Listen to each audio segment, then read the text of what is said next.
Bless you. Yeah, two's your limit, no more. Wait a minute. I think I'm done. Thank you.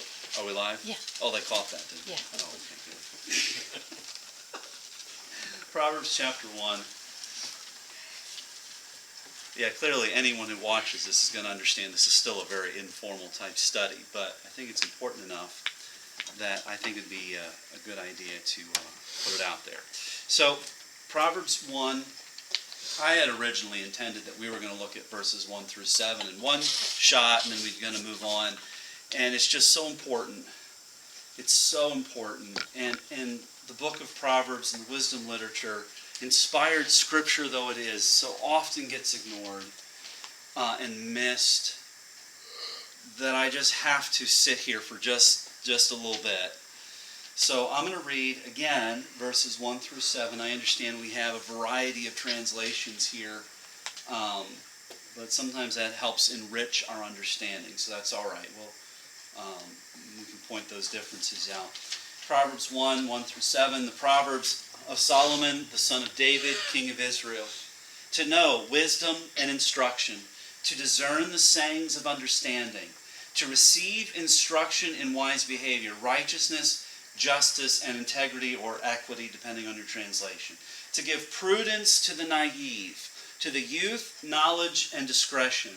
A wise person will hear and increase in learning, and a person of understanding will acquire wise counsel. To understand a proverb and a saying, the words of the wise and their riddles, or depending on your translation, their dark sayings, right? As in hidden sayings. Verse 7, the fear of the Lord is the beginning of knowledge. Fools despise wisdom and instruction. Okay, so we've already spent a fair bit of time. We talked about wisdom literature. We have spent some time just understanding wisdom literature just generally. Last week we talked about a little bit about what wisdom is and what it is not. Remember, we looked at James chapter 3. James says it's a wisdom that is not from above, but is from below. It is actually demonic, and it is the wisdom that has to do with me being concerned about me, right? Earthly wisdom is selfish. That's the point. Heavenly or biblical, godly wisdom, Christ-like wisdom is not selfish, but it is Godward and others focused, which shouldn't surprise us. What are the first and second great commandments? 1, love the Lord your God. With all your heart, soul, mind, and strength. Love the Lord your God with all your heart, soul, mind, and strength. And the second is like to it. It is Love your neighbor as yourself, right? So it shouldn't surprise us then that biblical wisdom is focused on relationship with God and loving others, right? And God says those two are connected. You can't say you love God if you Love money. well, yeah, if you love money, you can't love God. You are correct about that. That would be a Matthew chapter 6 sort of wisdom, and you're 100% correct. But you can't say you love God if you do not love your neighbor, right? Right? You can't on Sunday bless God and then go in the parking lot, pulling out of the parking lot after church, and someone cuts you off, and it's a good thing no one can hear you through the glass as you curse them out.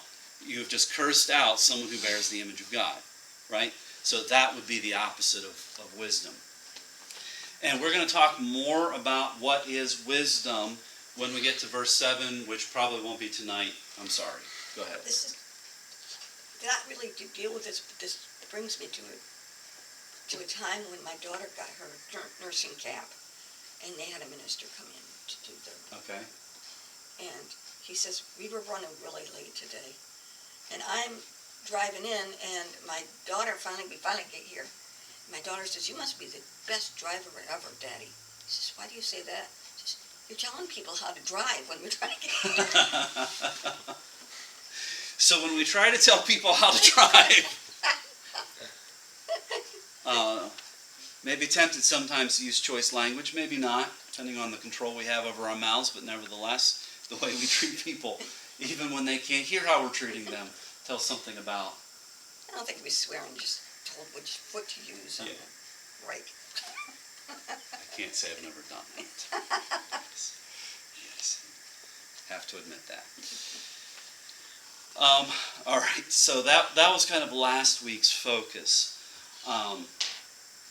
We had spent some time as well looking at this little bit of the structure of verses 1 through 6. Does anybody remember kind of what was the main focus of the structure we saw? The main thing that we pointed out that was so important when we were doing our observations last week? Trying to do a little bit of a review for the sake of our recording. Do you remember? It helps you guys too. To know, to receive, to give. Two, right? Purpose statements, very good. It's a purpose statement filled full of purpose statements, and we need to look at those and digest and diagram, if you will, break those down a little bit, which my goal is to do that here in just a few minutes. But by way of more, doing a little more teaching with this passage, you notice verse 1, the Proverbs of Solomon, the son of David, king of Israel. Modern Bible scholars of the less conservative bent like to say that Solomon didn't really write these, that the author of the Proverbs or the compiler of the Proverbs just sort of borrowed Solomon's name. I think that's unfair to the text. I think that's wrong. Because what do we know about Solomon? So I wanted to do that for just a bit.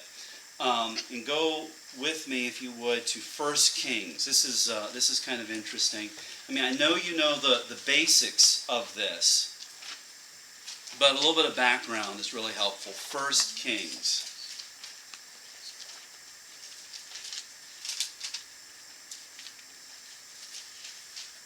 Chapter 2. Chapter 2. There you go, right there.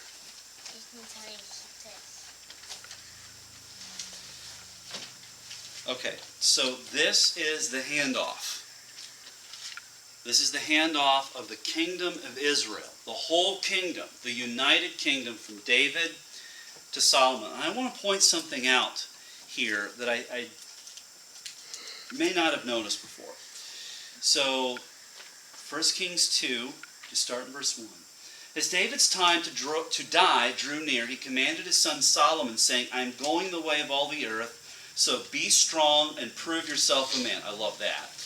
Do your duty to the Lord your God, to walk in his ways, to keep his statutes, his commandments, his ordinances, and his testimonies. Now, by the way, what is the difference between statutes, commandments, ordinances, and testimonies? Not much. Not a lot. There's a lot of overlap there, right? He really is driving home to Solomon.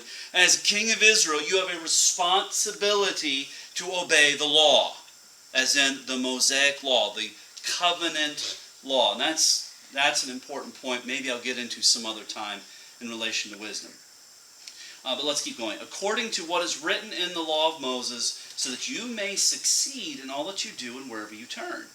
So that the Lord may fulfill his promise, which he spoke regarding me, saying, if your sons are careful about their way, to walk before me in truth with all their heart and all their soul, you shall not be deprived of a man to occupy the throne of Israel. God had told David, there will never fail a man to sit on the throne. So on one hand, in one way, it was unconditional promise, but then God also said to David, if your son defects from the law and disobeys, I am going to discipline. So David is aware that there's a little bit of a condition on whether or not Solomon was going to sit on that throne forever. Verse 5, now you yourself also know what Joab, the son of Zeruiah, did to me, what he did to the two commanders of the armies of Israel, to Abner the son of Ner, and to Amasa the son of Jether, whom he killed. These were related to King Saul. And Joab was brutal. He's a bloody man.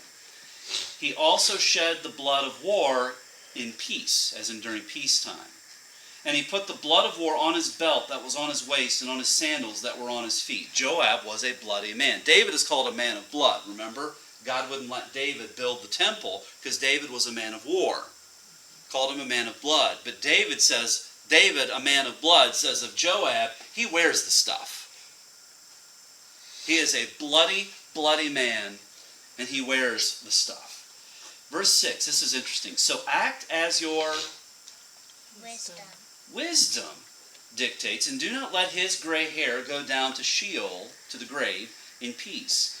However, show kindness to the sons of Barzillai, the Gileadite, and let them be among those who eat at your table, for they assisted me when I fled from Absalom your brother. And behold, you have with you Shimei, the son of Gera the Benjaminite, of Bahurim. Now it was he who cursed me with a painful curse in the day I went to Mahanaim. But when he came down to meet me at the Jordan, I swore to him by the Lord, saying, I will not put you to death with the sword. But now do not leave him unpunished, for you are a wise man. And you will know what to do to him, and you will bring his gray hair down to Sheol with blood. Notice his gray hair. So he's expecting that Solomon's going to treat Shimei a little bit differently than he does Joab. And he does. So David, my point is, David kind of coaches Solomon about the first couple of things you need to take care of. As I'm about to die, there's a few points of justice you need to deal with that I, for one reason or another, did not or could not deal with. You need to deal with it, but he says you need to deal with it as a wise man, right? A wise man. And so Solomon deals with these problem people in the rest of chapter 2. Now chapter 3, jump over here to chapter 3. Just to save ourselves a little bit of time, jump down to verse 3. Now Solomon loved the Lord, walking in the statutes of his father David, except that he was sacrificing and burning incense on the high places. That was always a weak spot for the Israelite kings. And the king went to Gibeon to sacrifice there, because that was the great high place. Notice he doesn't mention the tabernacle. Solomon offered 1,000 burnt offerings on that altar. In Gibeon, the Lord appeared to Solomon in a dream at night, and God said, ask what you wish me to give you. Then Solomon said, you have shown great faithfulness to your servant David, my father, according as he walked before you in truth, righteousness, and uprightness of heart toward you, and you have reserved for him this great faithfulness, that you have given him a son to sit on his throne as it is this day. And now, Lord my God, you have made your servant king in place of my father David, yet I am a little boy. I do not know how to go out or come in. And in other words, I don't know the basics. And your servant is in the midst of your people, whom you have chosen, a great people who are too many to be numbered or counted. So I don't know the basics, and the kingdom you've given me is huge. Verse 9, so give your servant an understanding heart to judge your people, to discern between good and evil. For who is capable of judging this great people of yours?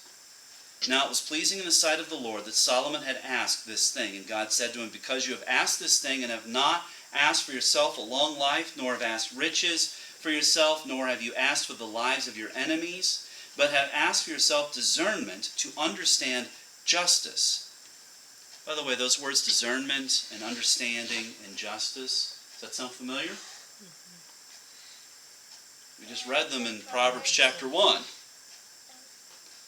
Okay? Behold, verse 12, I have done according to your words. Behold, I have given you a wise and discerning heart, so that there has been no one like you before you, nor shall one like you arise after you. I have also given you what you have asked, which you have not asked, both riches and honor, so that there will not be any among the kings like you all your days. And if you walk in my ways, keeping my statutes and commandments, as your father walked, then I will prolong your days. Then Solomon awoke, and behold, it was a dream. And he came to Jerusalem and stood before the ark of the covenant of the Lord and offered burnt offerings. See, that's where he should have been offering to begin with. And made peace offerings and held a feast for all his servants. And then following that, you've got the story of Solomon judging the two prostitutes. Remember? Okay. That's a story for another time, sweetheart. Of course I'll have to read it one time. Okay. Now, jump over to chapter 4, verse 29. 29.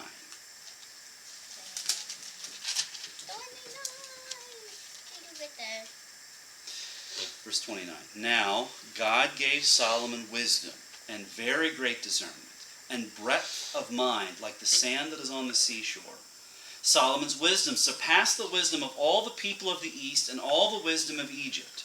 And he was wiser than all other people, more than Ethan the Ezrahite, Heman, Calcol, and Darda, the sons of Mahol, and his fame was known in all the surrounding nations. He also told 3,000 proverbs, and his songs numbered 1,005. He told of trees, from the cedar that is in Lebanon, even to the hyssop that grows on the wall. He told also of animals, birds, crawling things, and fish. People came from all the nations to hear the wisdom of Solomon, from all the kings of the earth who had heard of his wisdom.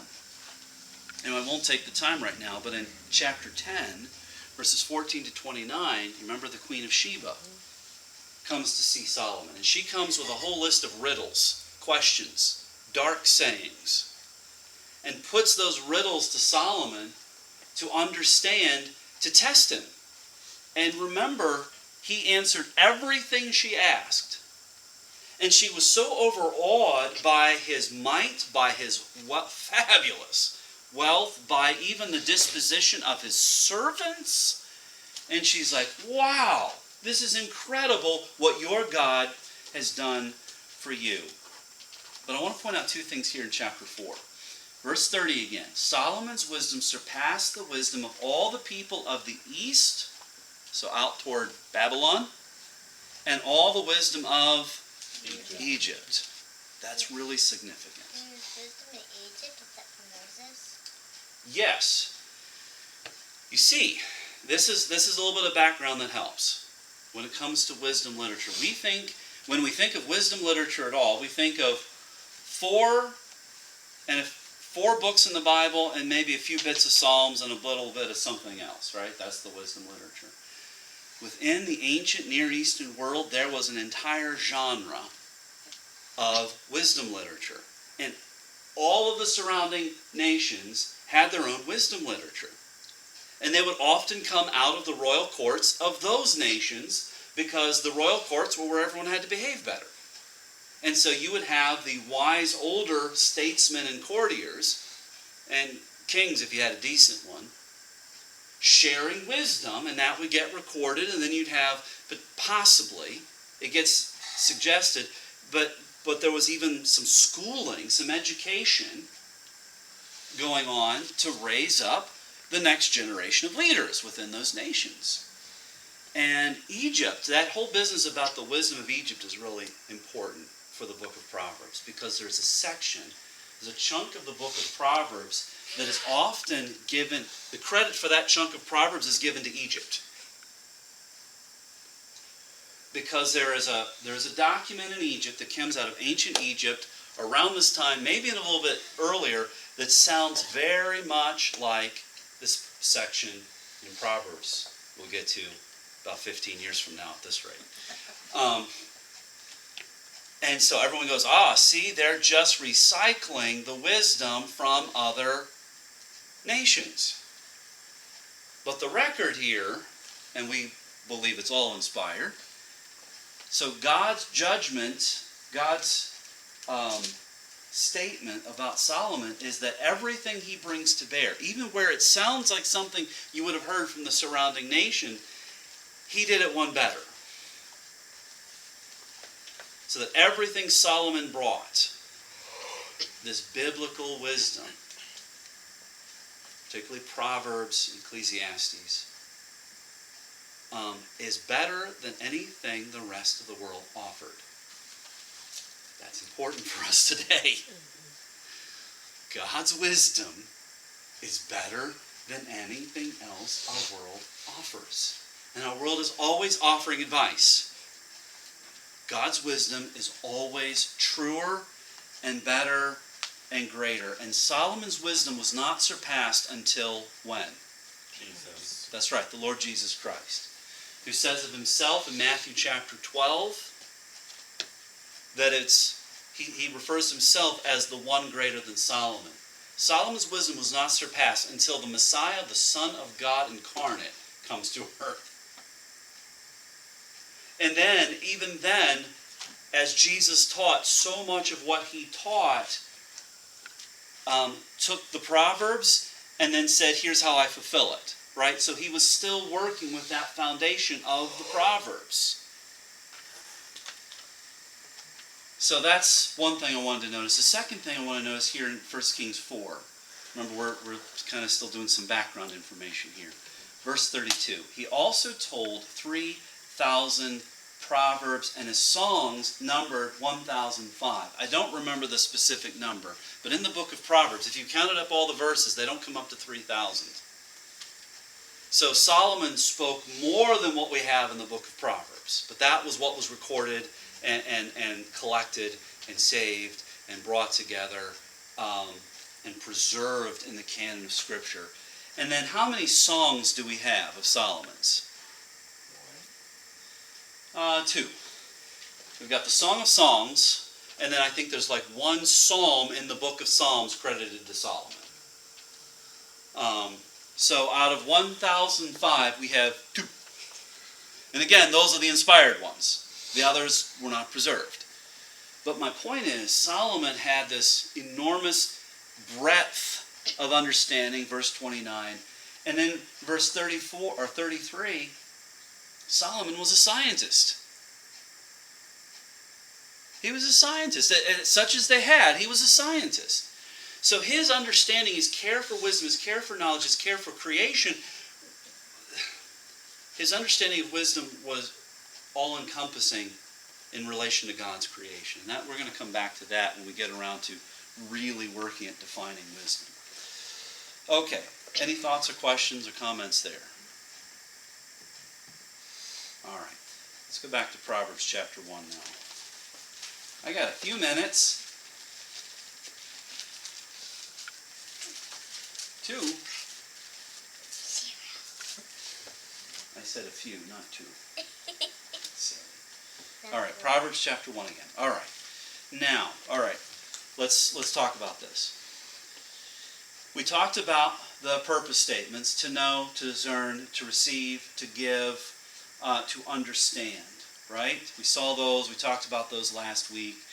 One of the things I wanted to point out here is in relation to the specific verb. Now, verse 2 and verse 6 kind of go together. They kind of bookend the purpose statement, which would really be verses 2 to 6. Verse 1 is kind of a header. This is what Solomon wrote. Verse 7 is sort of the main foundational point, principle. The fear of the Lord is the principle of wisdom, so it kind of kicks off the book. This is the big principle the book is pushing. Verses 2 to 6 really is the purpose, and verses 2 and 6 kind of bookend. Notice the verbs in verse 2. To know, to discern.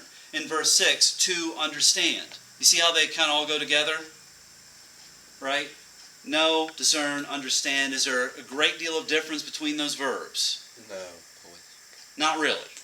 Not a tremendous amount. Now, the verbs that are in the middle, 3 and 4, to receive and to give. So verses 2 and 6 kind of speak to a final state. You know something. You've discerned something. You understand something. But verse 3 kind of starts working at the process. You see that? To receive instruction in wise behavior. And then verse 4, to give. Why do you think, by the way, verse 4 says give when verse 5 says the wise person will hear? Think about the audiences in those two verses, 4 and 5. A naive person isn't going to search for it. Say that again? A naive person isn't going I to like search that. for it. So in verse 4, the wisdom has to be pushed, right? To give prudence to the naive, to the simpleton, to the youth, right? You got to push it. You got to press it home, right? You got to feed them. Verse 5, the person who's a little past the naive state, what are they doing? Looking for it. Huh? Looking for it. They're looking for it, right? They're pursuing it. They're receiving it eagerly. wise person hear and increase in learning. Person of understanding will acquire, will get a hold of, right? So there's this kind of two different audiences here. And with the one audience, that's why the purpose statements seem to switch back and forth. And one's like a sort of a give and one's a receive. Why do that? Well, the ones that you're giving to, they need to have it sort of spoon-fed to them because they're naive, right? And so that tells you a little bit too about the methodology of the book, right? Sometimes it's going to spoon-feed a little bit. And I also look at Tom. Okay. Right. He gets it, but you just can't tell him. Yeah. Can't use big words. I like big words. It's hard. But yes, I know what you mean. And so sometimes you have to recognize your audience, right? What does naive mean? Naive means you don't know very much about how life works. Okay, so I don't know very much. Would you be naive or wise, sweetheart? Me? Yes. Naive? You'd be on the naive end, sweetie. That's just because of your age. We're working at fixing that. Let me push it in you. Well, and so what do we do at home, sweetheart? What do we do every night? Do we do devotions every night? Yes. What do we do every morning? We do devotions just without mommy. Yeah, I do with you kids, right? There's a reason I do that. There's a reason I do that. So we give prudence to the naive, right? It needs to be gifted. The challenge, the call to the naive, to the simple, to the youth here is to recognize the gift. And so the early parts of Proverbs, the next couple of chapters, are all about the value of the gift. The value of the gift. And so chapters 2, chapter 3 especially, the others do it as well, but chapter 2 and chapter 3 really home in on the value of that gift. You need to listen. This is valuable. This is worth more than everything and anything else you could ever collect in your life. Verse 3, I kind of skipped it a little bit. It still fits with it because you notice it's still sort of a passive thing to receive. Right? To receive. So on one end you've got those who are willing to receive. On verse 4 you've got the pushing. Right, verse 5, you're back to people who are receiving. So verse 4, kind of in the middle of that, is kind of dead center, is the giving. In a little way, the Proverbs gently crams it down your throat. While telling you, this tastes good, doesn't it? And the challenge before the Lord, if I fear the Lord, is I'll recognize it for good, even when sometimes it's hard to do, right? It's hard to receive. Like medicine? Like medicine, that's right. Sometimes it's like medicine. You need it, but you don't always like it. I mean, and it's not always easy to swallow it without chewing it. Without chewing it? Yeah. Oh, yeah, well, I think in this case we want you to chew on it. Really? Yeah, you chew on the wisdom. Oh. Yeah. This is going to be a very informal video, but that's okay. Chewable medicine. Verse 3, I want to, real quick, to receive instruction in wise dealing or wise behavior. This one is about action, right? The others are about understanding. This one is about action. So this is where we understand that wisdom is about more than what I understand. It's about more than mere knowledge. To be wise requires behavior, dealing, right? How I live. So that wise understanding works itself out in behavior, in life, in living, in a way that glorifies God. So verse 3 is, like I said, really hits that action, that behavior, how to deal. And I believe it was last week we said verse 3 is really relational. Because what is that wise behavior? It's not wise behavior in the sense of making good financial decisions so that I can retire early, or what to do about my investments, or what to do about my job, or what to do, right? It's not about me, it's about others. Because righteousness justice and integrity or equity is about others, right? And this goes back to what we said at the beginning. If we're genuinely wise, genuine wisdom, biblical wisdom, is aimed toward God and others. To love God with all your heart, soul, mind, and strength, and to love your neighbor as yourself. And so the wisdom we're dealing with here, for all that understanding, if it's going to be genuine wisdom, lives itself out. And this is why with Solomon, in his case, it was, I'm giving you understanding, and I will be with you if you walk according to my law. Remember that? There was that real practical component. Solomon never lost his brilliance, but he did lose his wisdom. Remember?